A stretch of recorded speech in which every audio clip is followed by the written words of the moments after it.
Hi, and welcome to my Zeratul guide. Today we're going to be taking a look at the auto attack build. This build's a lot of fun to play, and I think it's a great place to start learning Zeratul. First we're going to be taking a look at the build, and then after that I'll show you the combos. The pros of this build are its reliable initiation, high mobility and sustained damage. I like to take it when I need a lot of 1v1 power, but I think my target's going to be hard to reach with a W build. Say like a Zagara pushing with a lot of minions, or Probius behind his cannons and his pylons in his team, or when their targets have too much health to deal with W build. So more tanks, bruisers, or heroes like Nazeebo or Azmodan. You could probably go Q build in most cases as well, but that's up to you.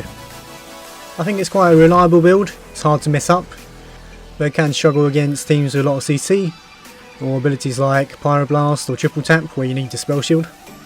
This is because you can't go back with Wormhole for 1.25 seconds, and you really need Mending Strikes at 13 to make this build good. So at level 1 you want to take Shadow Hunter. This is so you have higher uptime on your initiations, and it enables you to make bigger combos. It also allows you to chase targets for a very long time when the fight's coming to an end. So try and get it done around level 10 so you can use it with Might of the Nerazim. At level 4 you want to take Psionic Strength. This adds a lot of damage to everything you do, including your auto attacks, and works very well with the in and out playstyle of Zeratul. Rending Cleave is only used with Void Prison Zeratul, and even then sometimes you go with Psionic Strength. And while Darkness Descends might seem like a good choice for auto attacks, usually you don't want to be hitting a target with more than 2 or 3 auto attacks before going out to dodge an ability. So it's not really as good as it seems. Level 7 you want to take Wormhole. It has a lot of synergy with your level 1 talent, and also make sure you always have the option of getting out when you need to.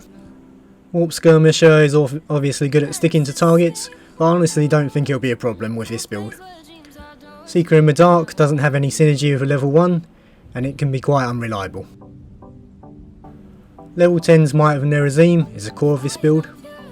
You really want to be weaving in your auto attacks between abilities to get the extra damage, and using that extra ability charge to empower more auto attacks, and also get that extra mobility with the double blink Wormhole. If you want to take Void Prison, I do recommend the Q build. At level 13, Mending Strikes is really good. It allows you to trade well with almost anyone. You can do camps on your own a lot better, and you can heal up in between team fights on your own. Try not to take Spell Shield unless you really need it. I don't think Shroud of Ladun is a good choice for this build, because it loses value the more you're in the fight, which is the whole point of this build. Level 16, you want to be taking Master Warp Blade. It's just extra damage. I think Void Slash works a lot better with a level 1 Q talent with a different build, and Sentence for Death works better when you're more focusing on ability damage. Although you can take it in some cases, which I'll explain later when we're doing the combos. I don't mind Twilight Falls at 20, but it can get confusing with the Wormhole interactions. And if you do use your R for double blink, you sometimes don't get any value out of this. I do find Nexus Blade to be just a solid choice here, as you get in damage like Butcher, with more healing as well, and the slow isn't too bad either. Okay, so on to the fun part, the combos. I'm going to show you them on the training dummy first, and then I'll show you some gameplay as well.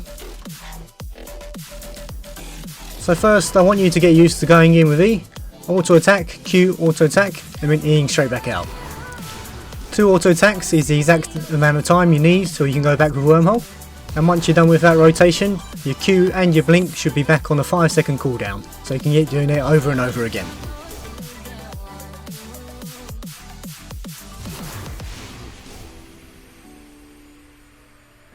Okay, so now let's say you've done that rotation, and you see that your target's quite low. You want to go back in with 1, and then auto attack, R, and then auto attack. With these 4 autos, and the time you waited to go back in with Vorpal Blade, you should now have your blink back up, and your Q up shortly as well. So now you can use those to either engage harder on your target, or go back and retreat if you need.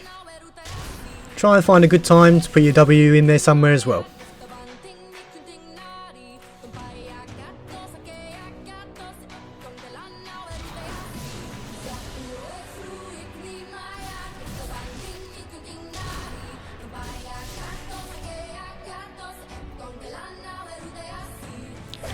Sometimes your target's going to get low through the first rotation I showed you, but it won't be safe to go straight back in with it at 1. Your target's usually going to go straight back into a back line, or maybe even behind towers. So in this case you want to use a double blink to get right back where they're hiding, and use your Q and your W to finish them off. As a 1.25 second delay on Wormhole starts on the first E and not your copied R, you can actually go back anytime you feel like you're in danger. Also, your opponents usually don't expect you to be able to initiate from such a far range.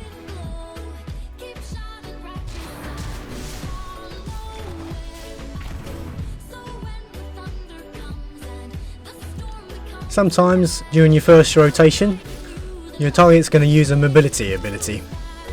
This is a great chance to follow them with 1 and then add an extra auto attack, R auto attack, with a W on the end. You actually don't have enough time to add an extra auto attack after your W, so be careful of that. You can also use this combo when you want to dodge an ability in between the first Q and the R.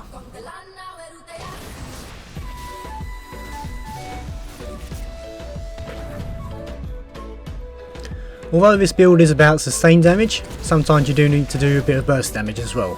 Say when you have a Taunt Varian or Mosh ETC on your team. In that case you want to be doing this combo. It lowers the amount of auto attacks you use, but increases the amount of ability damage you do in a short amount of time. If you find yourself needing to do this quite a lot, I recommend you actually take Sentence to Death and Twilight Falls instead, using Zeratul to put out some reliable damage anywhere on the fight there needs to be.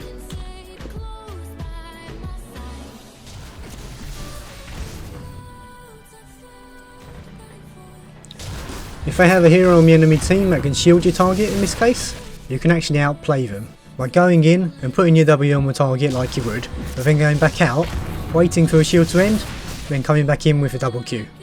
Your target's still going to take the extra damage for Sentence to Death while they're still slowed. Unfortunately, I couldn't find a gameplay clip for this case.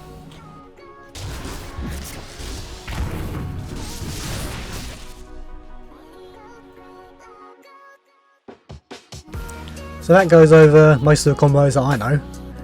Let's take a look at how it looks in game. So this is the second rotation I showed you. Going in with the usual E, auto attack, Q, auto attack, E back out. Notice we dodged the bird. Now going back in, auto attack, R, auto attack, and walking away to get away from the bear. E's back again, use it to do a first rotation again. And here we're just going to finish him off with a W, since he's coming back in the same direction. And we're going to finish out with more health than we started. Notice there's always an auto attack between every ability. Going on to the next combo. So the enemy teams just used all their CC, so going for a bit of cheeky damage on the Malfurion. Now I can't really go back in on him at the moment. But now they're on the retreat and they don't expect to double blink. So we're going to go in on him now when he feels safe. And then bam, with a Q and W. There's also a Vorpal Blade on the end there, just for a little bit of extra damage. On to a third combo. Going in with the standard rotation. Now here I move back to dodge the Lee's blind. And then it's straight back in, auto attack, R auto attack, and W just on the end. The last one I'm going to show you is a burst. Nothing special from me here. Just going in, pressing the right buttons, and then coming back out. So that's all I've got for now. Tell me if you liked it, and if you want to see any other builds. I'm thinking about doing a W build next. Also tell me if there's any variations on this build that you like better, or what other builds you play on Zeratul. Alright, thanks for watching.